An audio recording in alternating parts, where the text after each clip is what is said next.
তোরা দুজনে খেয়ে খুশি না? তোমাদের একটা ভিডিও বানালাম, ঠিক আছে? লেখাপড়া করতে হবে না?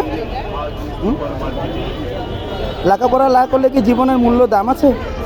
হ্যাঁ, তুমি স্কুলে পড়ো? পড়ো না কেন? স্কুলে পড়বে, স্কুলে না পড়লে তো জীবনের কোনো মূল্য নাই। এই যে বেলুন যে বেচো, কত করে বেচো? 10 টাকা করে বেচো। 10 টাকা করে থাকে কত বলো? এই যে সারাদিন দৌড়ে দৌড়ে সারা বিকালে কোনো জীবনের মূল্য আছে? মূল্য নাই। লেখাপড়া করতে হবে, ঠিক আছে? কষ্ট করলে আবার লেখাপড়াও করতে হয়। হ্যাঁ, লেখাপড়া করবে, লেখাপড়া ছাড়া কোনো মূল্য নেই, মনে থাকবে? লেখাপড়া করতে হবে, ঠিক আছে?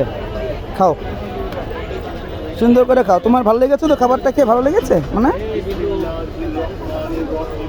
তোমরা কি দুজন ভাই বোন? আপন ভাই বোন? খালাতো ভাই বোন? গুড। ভালো করে পড়ালেখা করতে হবে, রাস্তায় রাস্তায় ঘুরে ঘুরে এগুলা করলে হবে না তো। ভালো করে পড়ালেখা করতে হবে। তোমার নাম কি বাবু? সুমি আর মিজান। আচ্ছা, খালাতো ভাই বোন। গুড। ভালো করে পড়ালেখা করতে হবে, ঠিক আছে? ওকে, থ্যাংক ইউ, আল্লাহ হাফেজ।